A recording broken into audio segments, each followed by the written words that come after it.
Jai Gurudev student, class 10th. So today's our topic is cropping pattern. तो student देखो जैसा कि इससे पहले कि जितने भी अभी तक हमने टॉपिक या लेसन पढ़े हैं वो सब तुम लोग जैसे कि हम ये जो वीडियो क्लास चलती रहती है वीडियो भेजते हैं इससे तुम लोग नोट कर लिया करो। इसको अपनी एक नोट्स बनाओ कॉपी में, ठीक। और उसको हम वो जो है उसको पीडीएफ बना के उसको सेंड करो, उसे हमें चेक भी करना है, ठीक है। मैप के साथ, अगर ज्योग्राफी है तो उसमें मैप ज़रूर लगा होना चाहिए, ठीक है। उसके एक्सरसाइज क्वेश्चन आंसर जो लगे कि हाँ इम्पॉर्टेंट क्वेश्चन है, अगर नहीं आ रहा है तो उसको पूछ भी सकते हो। और जो एक्सरसाइज में मैप वर्क दिए गए हैं उसको भी ज़रूर करके सब कॉपी चेक कराना है, ठीक है। तो ये इतना काम तुम लोग को करना है। तो जैसे ही आज हम जो टॉपिक पढ़ा देंगे उसको तुम लोग कॉपी में नोट कर लिया करो, स्क्रीनशॉट लेके, चाहे वीडियो पॉज करके। हाँ, तो इस तरह करके तुम लोग नोट कर सकते हो। तो स्टार्ट करते हैं आज की टॉपिक, क्रॉपिंग पैटर्न। यानी हमारे यहाँ देखो इंडिया में तीन क्रॉपिंग पैटर्न होते हैं, 3 सीज़न, रबी, खरीफ एंड जायद। तो सबसे पहले यहाँ पे हम बात करेंगे रबी क्रॉप की, ठीक। शोन एट द, सबसे पहले रबी क्रॉप में जो जो भी आएंगी, अभी हम इसको आगे डिस्कस करेंगे रबी क्रॉप में कौन कौन आएगा। तो सबसे पहले हम इसमें बात करेंगे जो रबी सीजन होता है वो कब होता है। तो रबी सीजन की जो स्टार्टिंग होता है, शोइंग सीजन होता है, वो होता है विंटर, यानी अक्टूबर से लेकर दिसंबर तक। और हार्वेस्टिंग सीजन क्या होता है इसका, यानी जब फसल काटने की बारी आती है तो ये होता है अप्रैल से मई, ठीक।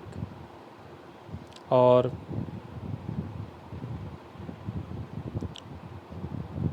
Main crops are wheat, barley, peas, gram, mustard, ETC. ये सब कुछ हमारी मेन क्रॉप हैं।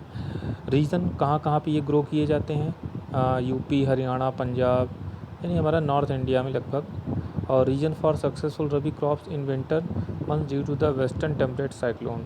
और हमारे यहाँ चूँकि रबी क्रॉप बहुत ज़्यादा बेहतर होती है ठंडी के महीनों में, कारण है कि क्योंकि यहाँ पे वेस्टर्न टेम्परेट साइक्लोन्स जो होते हैं, यानी कुछ ऐसे चक्रवात जो आते हैं जो कि थोड़ा बहुत बारिश कर देते हैं, जिससे कि रबी क्रॉप के लिए जो सही मानी जाती हैं। और ठंडी में वैसे भी बरसात कम होती है, तो जिसका पूरा फ़ायदा हमें रबी क्रॉप के लिए मिल जाता है, और इससे हमारी रबी क्रॉप जो है बेहतर होती हैं। तो ये था हमारा रबी क्रॉप। अब बात करते हैं खरीफ क्रॉप की। खरीफ क्रॉप में इसका जो सोइंग सीजन है, सोइंग सीजन मतलब जब बीज को बोया जाता है, जब फसल लगाई जाती है, तो ये शुरू होता है जुलाई में, ठीक है। कब शुरू होता है? जुलाई में। और हार्वेस्टिंग सीजन की बात करें तो harvest at the September to October. और फसल काटा कब जाता है? सितंबर से अक्टूबर तक, ठीक है। और द स्टार्ट ऑफ विंटर, या जब ठंडी का सीज़न शुरू होने लगता है तो उसी समय ये फसल काट ली जाती है।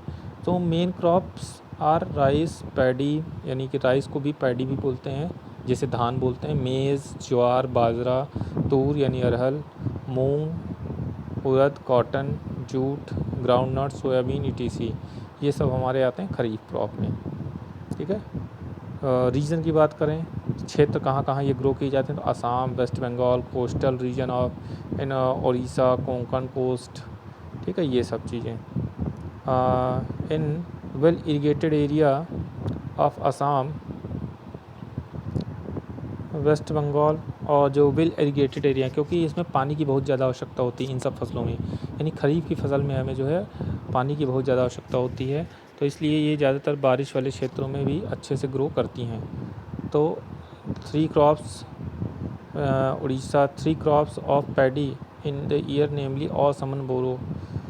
और ऐसी कुछ क्रॉप्स हैं, 3 क्रॉप पैडी की हैं जो कि इन ईयर साल भर में जो जिनको ग्रो किया जाता है, आवास, अमन एंड बोरो, ठीक है। ये राइस की एक प्रकार हैं, इनको इन्हीं क्षेत्रों में बोया जाता है, ठीक है। अब बात करते हैं हम जायद क्रॉप की।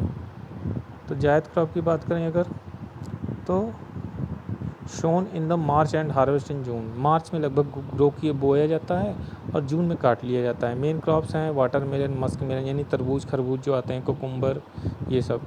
Sugar cane takes almost a year to grow. Sugarcane भी होता है लेकिन ये लगभग 1 साल लगता है इसको ग्रो करने में, ठीक। तो इस तरह करके ये हमारा जो हो गया। अब हम बात करते हैं आगे की मेजर क्रॉप्स। तो राइस की बात करते हैं।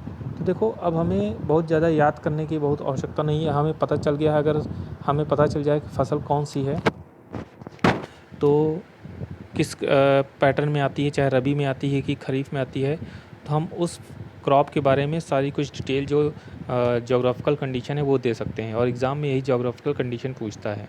राइस दे देगा, पूछेगा इसकी ज्योग्राफिकल कंडीशन, टेम्परेचर, क्लाइमेट कैसा होना चाहिए, रेनफॉल, और इस प्रकार ये सारी चीज़ें पूछता है। रीजन, तो हम ये चीज़ें अगर हमें क्रॉपिंग पैटर्न पता है तो हम किसी भी फसल का हम बता सकते हैं। हाँ, तो हमें क्रॉपिंग पैटर्न याद रखना होगा, ये महत्वपूर्ण है। अब बात करते हैं मेजर क्रॉप्स की। तो राइस की बात करें तो राइस देखो इसमें है it is the kharif crop, जैसा कि पहले ही है कि ये खरीफ क्रॉप है। तो खरीफ क्रॉप है तो इसका तो शोइंग सीजन, और पहले देखा जाए तो सबसे ज़्यादा वर्ल्ड का लार्जेस्ट राइस प्रोड्यूसर चाइना है और सेकंड नंबर पे इंडिया है।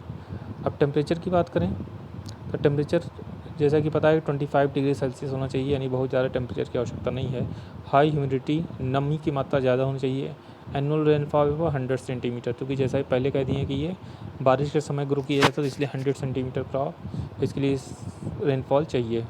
प्रोड्यूसिंग रीजन कौन कौन से हैं? North eastern area of coastal area, delta region, ये सब हमारे रीजन आते हैं। वीट की बात करें तो वीट है it is the rabi crop, it requires cool growing season and bright sunshine at ripening. अब ठंडा सीजन चाहिए बोने के समय, फसल बोने के समय, और जब कटने का समय आता है, फसल पक जाती हैं, तो उसके लिए सनशाइन यानी धूप चाहिए। तो इस तरह करके it requires annual rainfall of 50 to 75 centimetre. इसके लिए पानी की बहुत ज़्यादा आवश्यकता नहीं है, 50 to 75 सेंटीमीटर पानी की आवश्यकता होती है। प्रोड्यूसिंग रीजन होते हैं Ganga, Sutlej plain, black soil region at the Deccan, और मेजर स्टेट्स हैं हमारे जैसे कि यूपी, एमपी, बिहार, हरियाणा। तो लगभग सभी जगह इस तरह ग्रुप किया जाता है। ठीक है, तो आज के लिए बच्चों इतना ही। बाकी की मिलेट्स और आगे की चीज़ें हम नेक्स्ट टर्न पे देखेंगे। तो बच्चों ये सब चीज़ें तुम लोग अपनी कॉपी में नोट कर लेना। ठीक है, वीडियो पॉज करके और इसको स्क्रीनशॉट लेके चाहे तो इसको अपनी कॉपी में एक नोट्स बनाओ और उसमें नोट करो, और जो भी प्रॉब्लम हो उसको पूछ सकते हो। तो आज के लिए इतना ही बच्चों, जय गुरुदेव।